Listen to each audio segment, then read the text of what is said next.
আমাদের প্রায় 12-15% কাপলের নর্মাল বাচ্চাটা হচ্ছে না, যেটা সারা পৃথিবীতে হয়তো 10-12%। তার মানে আমাদের দেশে খুব তাড়াতাড়ি আরবানাইজেশন হওয়াতে মানুষের বাচ্চা না হওয়ার প্রবণতাটা একটু বেড়ে গেছে। তো এই যে বাচ্চা হয় না একটা সাকসেসফুল কাপলের, এর মধ্যে দেখা যায় কি ছেলেদের প্রবলেম 1/3, মেয়েদের প্রবলেম 1/3, আর একসাথে এখানে কিছু প্রবলেম ওইখানে কিছু প্রবলেম মিলে আরও 1/3।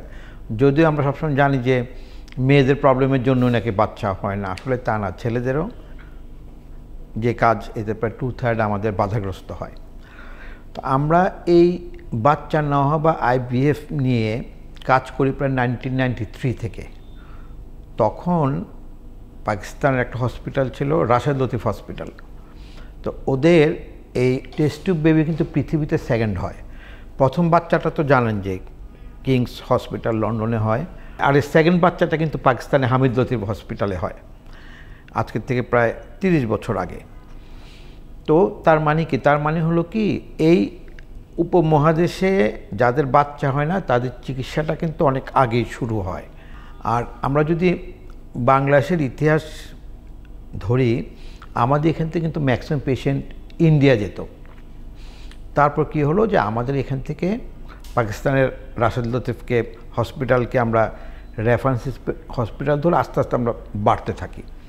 আচ্ছা, এখানে একটা গল্প বলি। আমার সেকেন্ড বোনের বাচ্চা হতো না, তো বাচ্চা না হতে ও এই মাউন্ট এলিজাবেথ হসপিটাল গেল আজকের থেকে প্রায় 30 বছর আগে, 1995-96 দিকে। তো তখন আমি আমার বোনের সাথে ওই সিঙ্গাপুরে গেলাম মাউন্ট এলিজাবেথ হসপিটালে। তো যেখানে ওকে দেখতেছে, তো ওখানে একটা গাইনিকোলজিস্ট ছিল ডক্টর রত্নাম। তা আমি ওনার সঙ্গে দেখা করলাম, বললাম যে স্যার আমাদের দেশে তো আমি বাংলাদেশ থেকে আসছি, আমাদের দেশে তো কোনো যাদের বাচ্চা হয় না তাদের চিকিৎসা হয় না, তো আপনি আমাদের সাহায্য করেন। তো উনি বললো যে আমরা করব, তুমি হাসপাতাল করো, আমরা করব। এই যে গাইনিকোলজিস্টের সঙ্গে আমি আলাপ করে আসলাম। আরেকজন ডাক্তার ছিল ডক্টর বাংশু, উনি হলো এমব্রায়োলজিস্ট। মানে হলো যে কোনো একটা আইভিএফ সেন্টারের জন্য একজন এমব্রায়োলজিস্ট লাগে, একজন গাইনিকোলজিস্ট লাগে। তো আজকের থেকে প্রায় 30-32 বছর আগে সিঙ্গাপুরে ডক্টর রত্নামের সঙ্গে দেখা হলো, উনি ডক্টর বাংশুর সঙ্গে পরিচয় করে দিল। ঢাকায় এসে আমি আইভিএফ সেন্টার করলাম, এটার নাম হলো আইএমসি, ইনফার্টিলিটি ম্যানেজমেন্ট সেন্টার। এটা 1990 প্রায় 93 বা 94-এর দিকে।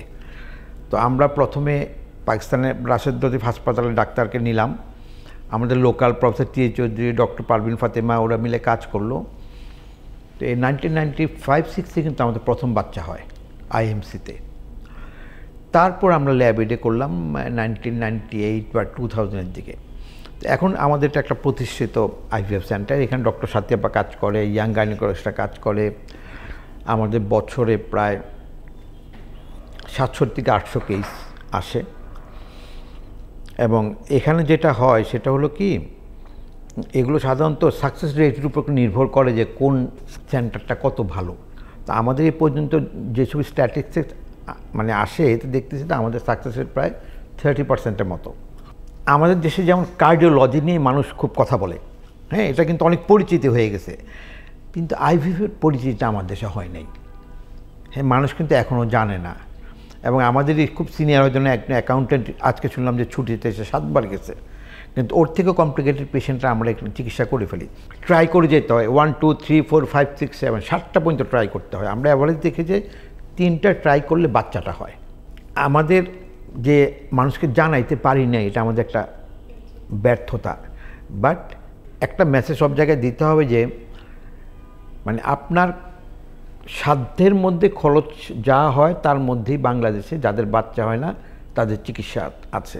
আর ইন্ডিয়াতে সুবিধা কি, ইন্ডিয়াতে ওই স্পার্ম ব্যাংক আছে। তো তো এতে কিন্তু এই জন্য অনেক, ধরো আমাদের এখানে 30% হলো সাকসেস রেট, ইন্ডিয়াতে ছিল 70%। কারণ হলো ছেলেদের যে 1/3 থেকে 2/3 এগুলো হয় অলিগোস্পার্মিয়া মানে কম, অথবা অ্যাজিওস্পার্মিয়া মানে স্পার্মি নাই। ওরা করে কি ব্যাংক থেকে নিয়ে নেয়। ব্যাংক থেকে যখন তুমি একটা পারফেক্ট স্পার্ম নিবা, কিছুই করতে হয় না, নর্মাল বাচ্চা যেভাবে হয় এভাবে হয়ে যায়। প্রথম কথা হলো আমরা তো ধর্মের জন্য করতে পারি না। আমাদের কেউ যদি একটা অ্যাক্সিডেন্টে করে ফেলে এবং এটা কেউ শুনে, এটা যদি পত্রিকায় আসে কিংবা ধর্ম ওদের কাছে যদি যায়, ওই সেন্টার তো টিকবে না। এই জন্য আমরা কেউ একটা রিস্কটা নিই না, চাইলেও আমরা করি না। ইন্ডিয়াতে কিন্তু না চাইলেও করে দেয়, ওরা জানেও না।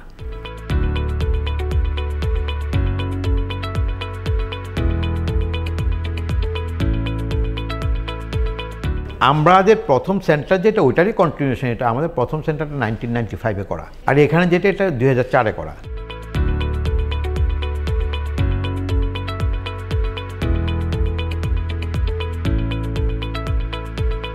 প্রথম হলো পেশেন্টটাকে বাছা, মানে কোন পেশেন্টকে আমরা কোনটা আইভিএফ করব, কোনটা ইক্সি করব, কোনটা শুধু হরমোনাল ইনজেকশন। এমনও দেখা গেছে যে প্রপারলি মাকে হরমোন এই অ্যাসেস করে ওই হরমোন লেভেলটা ঠিক থাকলে বাচ্চা হয়ে যায়।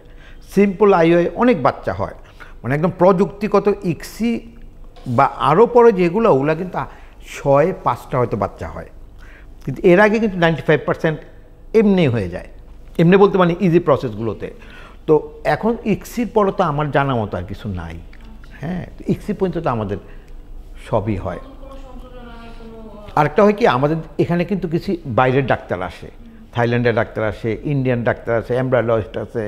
আমাদের ডাক্তার নার্সরা কিন্তু বা এমব্রায়োলজিস্টরা কিন্তু বাইরে যাচ্ছে ওরা সেমিনারগুলোতে। তো সারা পৃথিবীতে এইটা একটা ডাক্তারদের জন্য ভালো কি, যেখানে যেটা হয় আমরা কিন্তু জানি, কোথায় আমরা পিছিয়ে আছি আমরা কিন্তু জানি। এবং এটা যেহেতু এখন মেশিনপত্র এগুলো সব অনলাইনে পাওয়া যাচ্ছে, সব কিছু ডিজিটালি দেখা যাচ্ছে, তো খুব একটা পিছানো কিন্তু কেউ নাই। কিন্তু এই আইভিএফ চিকিৎসাটা হলো কি সাবধানতা, এবং যিনি করবেন গাইনোকোলজিস্ট, অ্যান্ড্রোলজিস্টেরও যে ছেলে চিকিৎসা করে, এখানে 3টা লোক থাকে। একটা হলো গাইনোকোলজিস্ট মেয়েদের, ছেলেদের হলো অ্যান্ড্রোলজিস্ট, আর এই ল্যাবের মধ্যে যে কাজ করে সে হলো এমব্রায়োলজিস্ট। পাশাপাশি তার মেশিনারি সাপোর্ট আর কিছু টেকনোলজিস্ট থাকে। এই টিমটা কত ডেডিকেটেড, এখানে খুব ডেডিকেশন লাগে, অনেক ধৈর্য লাগে, রুগীর সঙ্গে অনেক কাউন্সেলিং করতে হয়, রুগীকে বুঝাইতে হয়। কারণ একটা ছেলের 50 বছর বয়স হয়ে গেছে, বাচ্চা হচ্ছে না, একটা মেয়ের 45 বছর বাচ্চা হচ্ছে না, সে তো ধরেই নেই হবে না। তখন তাকে প্রথমটা ফেল করলো, ফ্রাস্ট্রেটেড হয়ে যায়, সেকেন্ডটা ফেল করলো, ফ্রাস্ট্রেটেড হয়ে যায়। তাকে ধরে রাখা, আর আমাদের প্রযুক্তিগত উন্নতির থেকে কাউন্সিলিং এবং সাইকোলজিক্যাল পার্টটা যদি বেশি জোর দেওয়া হয়, এতে রুগীর সুবিধা হয়। আরেকটা হলো কি, এই প্রেগনেন্সিগুলো কিন্তু হাই রিস্ক প্রেগনেন্সি হয়, কারণ হরমোন ইঞ্জেকশন দেওয়া হয় তো মায়ের পেটে পানি এসে যায়, ডাবল প্রেগনেন্সি। হ্যাঁ, তারপর এক্লামশিয়া হয়। তো ওগুলোও কিন্তু হ্যান্ডেল করার জন্য ভালো গাইনোকোলজিস্ট লাগে। মানে এরকম না যে একটা শুধু কেউ একটা আইভিএফ সেন্টার করে চালাবেন না, এটা একটা ফুল সাপোর্ট লাগে।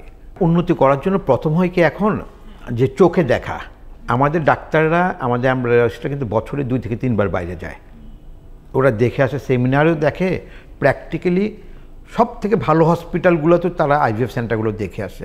আমরা ম্যানেজমেন্ট থেকে যাই, যে একদম অ্যাপেল টু অ্যাপেল দেখি যে ওর কী আছে, আমার কী আছে, ওর যে ল্যাবের মধ্যে কী আছে, ওর প্ল্যানটা কেমন, এগুলো কিন্তু আমরা দেখি। ওরাও আসলেও কিন্তু আমরা তাদেরকে দেখেন, নাম্বার 1। নাম্বার 2 হলো সেমিনারে যায়। তো সেমিনারে কিন্তু নতুন জিনিসগুলো সব বলা হয়। এখন যেহেতু আমাদের ফাইন্যান্সিয়াল স্ট্যাটাসটা এখন আগের থেকে ভালো, হয়তো একটা মেশিন লাগবে 1 কোটি টাকা কিনে দিই, একটা আলাদা রুম লাগবে 400 স্কোয়ার ফিট, একটা ট্রেন পিপল লাগে, তাকে হয়তো আমরা বাইরে পাঠাই, 3 সপ্তাহের জন্য ট্রেনিং করায় নিয়ে আসি, কিংবা বাইরে থেকে হয়তো এখানে আসে, এসে 5টা-6টা সাইকেল এদেরকে সাপোর্ট করে দিয়ে যায়। তো এইভাবে আমাদের দেশে 4-5টা সেন্টার পৃথিবীর যে কোনো সেন্টারের মতোই। তবে হ্যাঁ, এখন একটা ব্রিটিশ সেন্টারে গেলে দেখা যাবে যে এনভায়রনমেন্টটা অনেক ভালো, যারা কাজ করে তাদের ডেডিকেশনটা অনেক ভালো, যে মেশিনপত্রগুলো ইউজ করে এগুলো মেনটেন্যান্সটা আরও ভালো। তো ওই আরও ভালোত্বগুলো কিন্তু আসলে এটার রক্ষণাবেক্ষণের উপর, ম্যানেজমেন্টের উপরে। কিন্তু একটা নতুন মেশিন, একটা নতুন প্রসেস আমাদের দেশে হয় না, এটা কিন্তু নাই, আমাদের আছে।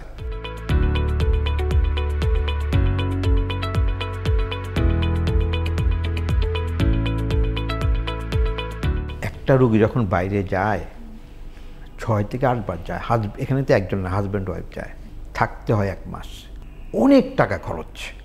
একটা কাপলকে যদি আটকানো যায়, অ্যাটলিস্ট 20 থেকে 30 লাখ টাকা সেভ হয়।